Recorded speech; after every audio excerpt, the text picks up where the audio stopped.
Greetings, this is Greg. Let's talk about dyno testing as it pertains to the Alfa Romeo Giulia 2-liter US spec car. Does it look as if we're dyno testing this car? The truth is, we are running it on a dyno, but nowhere in this video will you see this Giulia perform an actual full-power dyno run. There is a reason for that. We can't do it. At this moment, we're not sure why not. We think it's a situation related to the car, but it's possible that it's related to the dyno. This DimSport dyno is a very new and modern type, and maybe it needs some sort of software update. The bottom line is, we're not sure, and I think it's more likely to be an issue with this specific type of car. Now, some Europeans have claimed that they can dyno test this car, or at least the European version, which is slightly different. Maybe they can. But as of this moment, as I am creating this video, I have seen absolutely zero evidence that anyone in the world has successfully dynoed any 2-liter 280 horsepower Giulia or Stelvio. The car is otherwise behaving properly. There's no dash lights coming on. The car can accelerate and go through the gears, but it won't do an actual dyno pull. Some of the videos I see show the car running on the dyno, as this one is, but they never seem to show the car doing a dyno pull, nor do they ever show the dyno screen during the run. At the end, they often switch to a shot of a dyno chart. I have a problem with this. There's no way to connect the chart to that run. If you can't even show the car doing the dyno pull, why should I believe that the chart shown is even the same vehicle? Now, I'm not referencing any specific tuner or dyno video, but I am saying that I haven't at this point seen anything really convincing showing me that anybody has successfully dynoed an Alfa Romeo Giulia, at least not the car like the US spec 2-liter. Let's contrast that with the Fiat 124. This is a 2018 124 Abarth on our DimSport dyno. That's my son-in-law Toby driving it. He's kind of a big deal in the Italian car tuning world. And you can see that all the wheels are spinning, so the wheel speed sensors aren't going to get confused. The hydraulic system interconnects the rollers and makes sure they spin at the exact same speed. It's really a slick dyno in that regard. We don't have any good fans there, but that little blue fan does an okay job for what we're doing here. Right now, Toby is dropped the car below 2,000 RPM, where we're going to start the test. The dyno is holding the car at 2,000 until it feels that power is built up, and then it releases the rollers, or loosens up the resistance, and allows the car to accelerate. Toby will accelerate through the gears. Notice we showed the dyno chart at the start of the dyno pull, so you could see the lines going up and see that it's all working.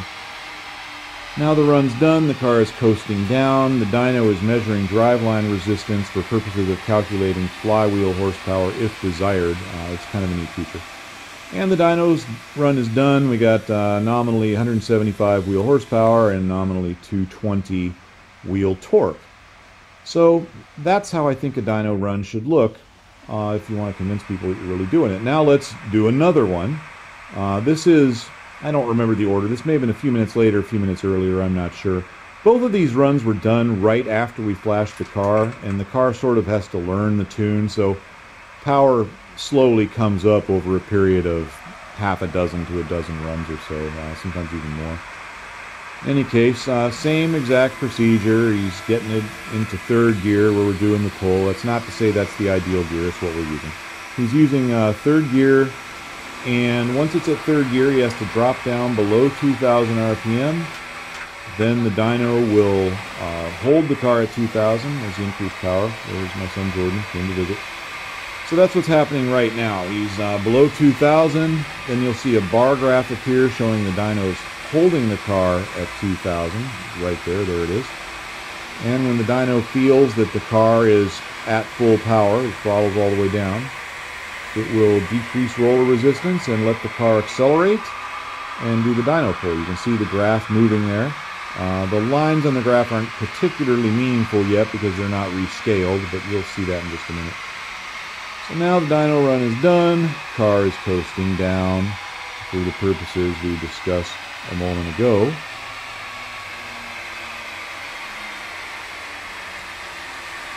And it'll rescale it in just a second. There we go, there's the chart. This one's, say, nominally the same amount of power, 175 and 220. So now let's take a look at the dyno chart in a little more detail. The blue lines you see here are from the stock dyno pulled, same car, same day, same dyno. Of course, there are two pairs of blue lines, one pair for torque, one pair for horsepower. The higher line in each pair represents flywheel power as opposed to wheel power. The red lines are from the modified dyno pulls. They're one of the two pulls you just saw earlier in this video. Again, one pair of lines torque, one pair of lines horsepower. The higher of each pair is flywheel power. We do feel that this dyno reads a bit low. It certainly does compared to any other dyno I've ever used.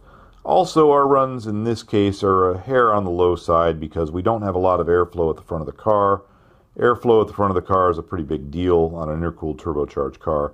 Additionally, the car adapts to the tune, and so power goes up a little bit over time. And we did these pulls shortly after we flashed the tune onto the car, so it would go up slightly more. In fact, I have a slightly higher result I'll show you in just a few minutes. The blue arrow points to peak flywheel horsepower, which 158.7 is what it comes up with. The red arrow is peak tuned horsepower, 203.4. Again, that's with tune and intake. And there's a really big difference here. Put up another arrow, a little green arrow, to show the difference between peak flywheel horsepower and peak power at that point in the RPM range or at that speed with the stock tune. That difference is massive, and the amount of increase you feel when you drive the car is very significant. The tuned car versus stock car, it's just almost two different worlds, and it's because of all that extra area under the curve. Just as a point of interest, several runs later, power was still coming up, but I think this was the last run that we did on this particular car. In any case, it ended up with right around 209 flywheel horsepower and 243 flywheel torque.